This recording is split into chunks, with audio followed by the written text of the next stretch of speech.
আসসালামু আলাইকুম, welcome back to my channel. আজকের পর্বে তৈরি করে দেখাবো মজাদার কাঁঠাল বিচির শুটকি বোনার রেসিপি। এটা গরম গরম ভাতের সাথে অসাধারণ লাগে। তাহলে চলুন শুরু করা যাক। প্রথমে চুলায় একটি কড়াই বসিয়ে দিলাম, তারপর এর মধ্যে দিয়ে দিব সয়াবিন তেল, তারপর দিয়ে দিলাম 3টা শুকনো মরিচ, তারপর এখানে দিয়ে দিচ্ছি রসুনের কোয়া। আমি খোসাগুলো ছাড়িয়ে দিয়ে দিলাম। রসুনটা একটু ভেজে নিব। এই তো 2 মিনিটের মতো আমি রসুনটা একটু ভেজে নিচ্ছি। এই তো রসুনটা একটু ভেজে নেওয়া হলে এর মধ্যে দিয়ে দেবো 4টা কাঁচামরিচ, আস্ত কাঁচামরিচ দিয়ে দিলাম। তারপর এখানে দিয়ে দিলাম 3টা পেঁয়াজ কুচি, তারপর স্বাদ অনুযায়ী লবণ দিয়ে দিলাম। এখন এটা কিছুক্ষণ ভেজে নেব। লবণটা দিলে পেঁয়াজটা তাড়াতাড়ি নরম হয়ে আসবে। এই তো আমি পেঁয়াজটা বেশি ব্রাউন কালার করে ভাজবো না, কারণ শুটকি রান্না করলে ব্রাউন কালার করে ভেজে নেবেন না। এখন এর মধ্যে দিয়ে দিচ্ছি আমি 1/2 চামচের মতো আদা রসুন বাটা। আদা রসুন বাটাটা দিয়ে একটু ভেজে নিব যাতে করে কাঁচা ফ্লেভার না আসে। তারপর দিয়ে দিচ্ছি এর মধ্যে আমি কাঁঠালের বিচিগুলো।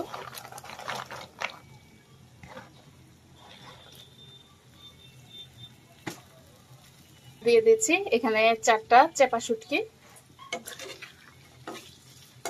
এখন একটু নেড়ে চেড়ে ভেজে নিব। এই তো কিছুক্ষণ ভেজে নেওয়া হলে তারপর এখানে দিয়ে দিচ্ছি আলু কুচি। আলুগুলো একটু আমি মোটা করে কেটে নিয়েছি। আবার একটু নেড়ে মিক্স করে ভেজে নেব। বেশি না, 2 মিনিটের মতো একটু ভেজে নিলেই হয়ে যাবে। এই তো আমার মোটামুটি সবকিছু একটু ভেজে নেওয়া শেষ। এখন একে একে আমি সব মশলা দিয়ে দিব। প্রথমে দিয়ে দিচ্ছি হলুদের গুঁড়া। এখানে আমি প্রায় 1.5 চামচের মতো ইউজ করেছি। তারপর দিয়ে দিচ্ছি মরিচের গুঁড়া, 2 চামচের মতো দিয়ে দিলাম। 1/2 চামচের চেয়ে একটু কম হবে ধনিয়ার গুঁড়া। এখানে আর কোনো মশলা ইউজ করব না, শুটকিতে এত মশলা ব্যবহার করা হয় না, শুধু হলুদ আর মরিচ হলেই খুব সুন্দর করে এই শুটকি রান্নাটা হয়ে যায়। এখন সবকিছু একসাথে নেড়েচেড়ে মিক্স করে নিতে হবে। আর শুটকি রান্নাটা একটু ঝাল ঝাল হলে খেতে ভালো লাগে। আর এখানে আমি একটু পানি অ্যাড করে দিচ্ছি যাতে করে মশলাটা পুড়ে না যায়।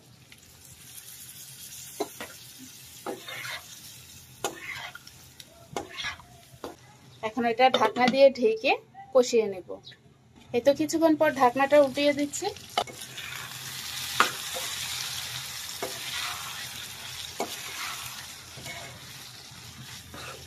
আমার কষানো প্রায় হয়ে গেছে। এখন সেদ্ধ হওয়ার জন্য পরিমাণ মতো পানি দিয়ে দিচ্ছি।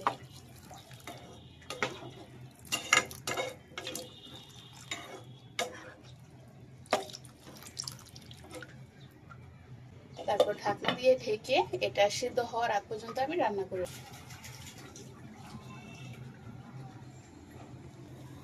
এই তো ঢাকনাটা উল্টিয়ে দিলাম। আমার কিন্তু প্রায় রান্না শেষ, সাইড থেকে তেল বের হয়ে আসছে।